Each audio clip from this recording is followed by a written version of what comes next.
Hello guys, welcome to my channel. बहुत बहुत स्वागत है आपका।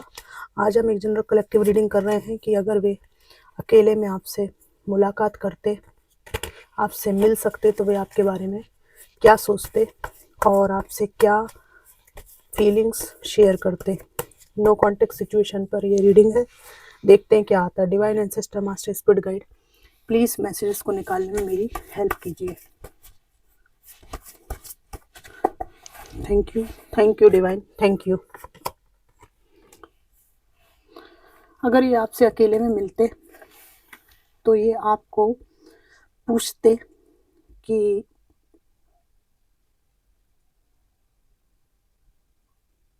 डायरेक्ट नहीं पूछते, पर कहीं ना कहीं ये जानना चाहते आपसे कि आप अपनी लाइफ में क्या कर रहे हैं। क्यों आपका नेचर ऐसा है कि आप अपनी लाइफ में एक फ्लो में चल रहे हैं, जहाँ पर किसी भी चीज़ को आप कंसिडर नहीं कर रहे हैं, खासकर इनके द्वारा दिए गए ऑफर्स को। तो वो चीज़ जो है, ये आपसे मुलाकात के बाद जानने की कोशिश ज़रूर करते कि आप लगातार इनसे दूर क्यों जा रहे हैं। यहाँ पर ये आपके साथ में ये बात करते कि I am always with you, I am always here for you. ठीक है, इस तरह के आश्वासन ये आपको देते हुए मुझे यहाँ पे दिख रहे हैं। अगर ये आपसे अकेले में मिलते, ये अगर आपसे अकेले में मिलते तो आपका जो चेंज हो गया है नेचर, इंट्यूटिव हो गए हैं, साहसी हो गए हैं, कुछ खोने का डर आपको नहीं है। इस चीज़ को इनको आपसे मुलाकात के बाद अनुभव करना पड़ता, ये चाहे चाहे ना चाहे। यहाँ पर जब आपकी इनसे मुलाकात होती तो इनको आप ऐसे लगते जैसे आप कुछ छिपा रहे हैं इनसे।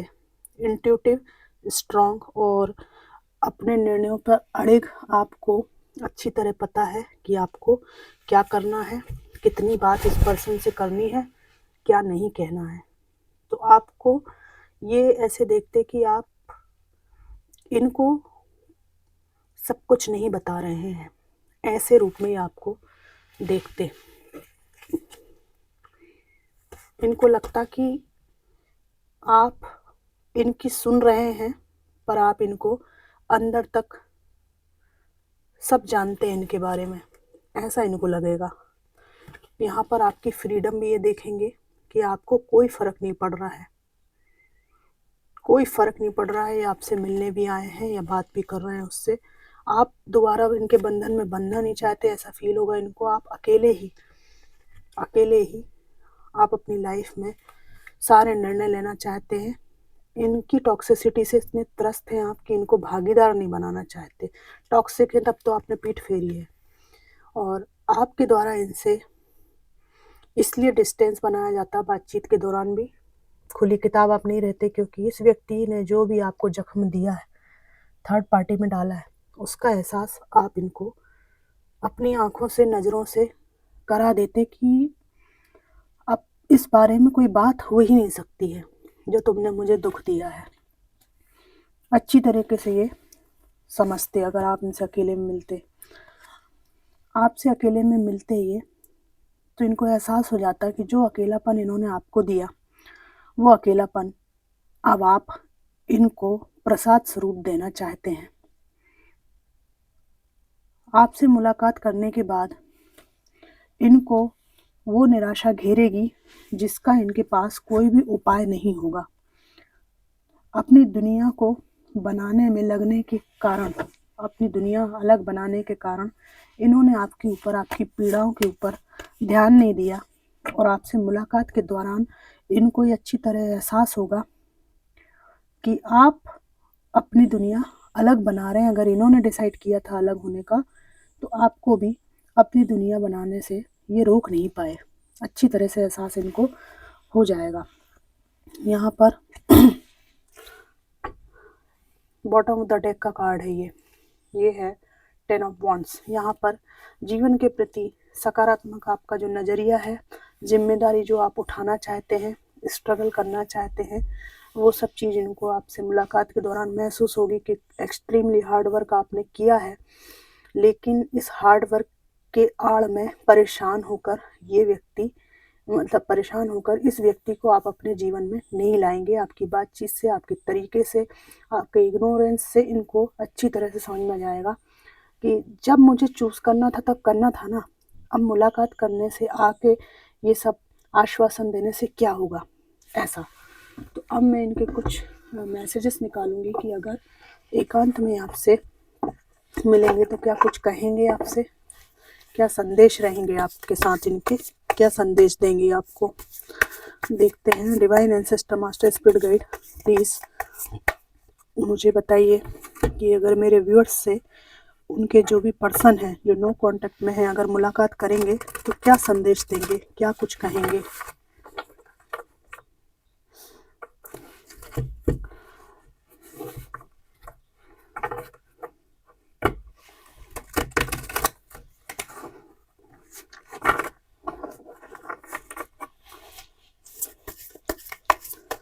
क्या संदेश रहेंगे अगर आपसे वो अकेले में मुलाकात करेंगे। I don't want to be who I used to be, you deserve better. ये आपसे स्पष्ट रूप से कहेंगे, ठीक है, कि मैं ये सब नहीं करना चाहती थी, नहीं करना चाहता था, ठीक है, लेकिन तुम्हें अच्छा इंसान मिलेगा, ये ज़रूर ये आपसे कहना चाहेंगे। My life is a mess right now, ये मुंह खोल के आपसे ये भी कहेंगे। आप जब अपना जो तरीका है, एटीट्यूड है, बिल्कुल इग्नोरेंस वाला बताएंगे तो ये कहेंगे कि मेरी ज़िंदगी में सब कुछ गड़बड़ हो रखी है। I have to let you go to find myself. ये बात भी कहेंगे कि मैं स्वयं ही इतना परेशान हूँ या इतनी परेशान हूँ कि मुझे समझ में नहीं आता कि मैं ये सब क्यों कर रही हूँ या क्यों कर रहा हूँ, क्या हो रहा है मुझसे। एक पश्चाताप आपको बताएंगे। ये कहेंगे कि मुझे खुद को ही समझने की सबसे पहले ज़रूरत है। You are so different from everyone around me. ये कह रहे हैं कि ये बोलेंगे आपसे कि तुम्हारी कमी कोई पूरी नहीं कर सकता, तुम उन सभी से अलग हो जो मेरे आसपास हैं। और कुछ मामलों में I can't express my self, आपके जो पर्सन है उनको बोलने में समस्या होती है, तो ये अपनी फीलिंग्स को ठीक से एक्सप्रेस नहीं कर पाएंगे, पर इनके हाव भाव, इनके तौर तरीके से आप इंट्यूटिवली समझ जाएंगे कि ये व्यक्ति आया क्यों है मेरे पास में। इस तरह की बात यहाँ पर है। एक दूसरे डेक से भी मैं कुछ मैसेजेस निकालूंगी। मेरी पिछली रीडिंग है 2026 में, वो आपको मिस करेंगे कि नहीं क्या मालूम, आपने देखी है कि नहीं, प्लीज़ उसे ज़रूर देखिएगा। मैंने न्यू ईयर पे पोस्ट की है वो।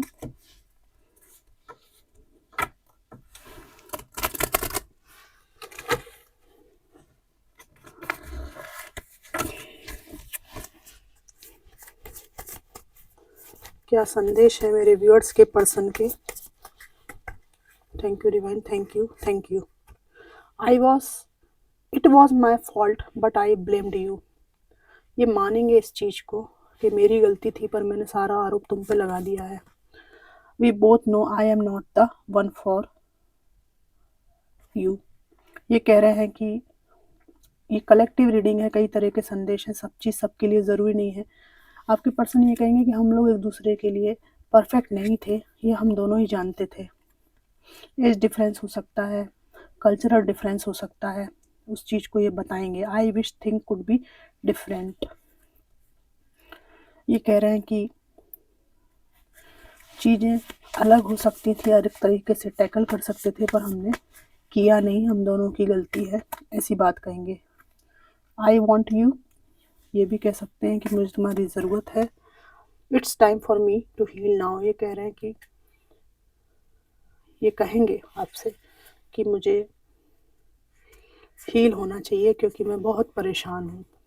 लास्ट कार्ड है, just being near you is intoxicating. ये आपको बता देंगे कि आपके पास ही मुलाकात के लिए आए हैं तो इनको कितना इंटॉक्सिकेटिंग महसूस हो रहा है ना, कितना हीलिंग ये महसूस कर रहे हैं कि हीलिंग हो रही है इनकी।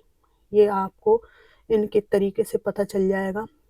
आपके साथ मुलाकात करके इनको अच्छा लगेगा, भले आपका समर्थन इनको मिले नहीं मिले, जो भी हो, इनको ऐसा अंदर से फील होगा कि बहुत ही ठंडक का एहसास, सपोर्ट का एहसास आपके पास होता है। भले ही आप इनसे चिढ़ते रहें, ठीक है, इनसे कोई मतलब ना रखना चाहें। तो फ्रेंड्स, ये थी जनरल कलेक्टिव रीडिंग कि अगर आप इनसे अकेले में मिलेंगे कभी, तो ये आपसे क्या क्या कहेंगे, क्या फीलिंग्स शेयर करेंगे। ये रीडिंग आपको कैसी लगी, कितनी मैच करी, कमेंट बॉक्स में ज़रूर बताइएगा। Thanks for watching.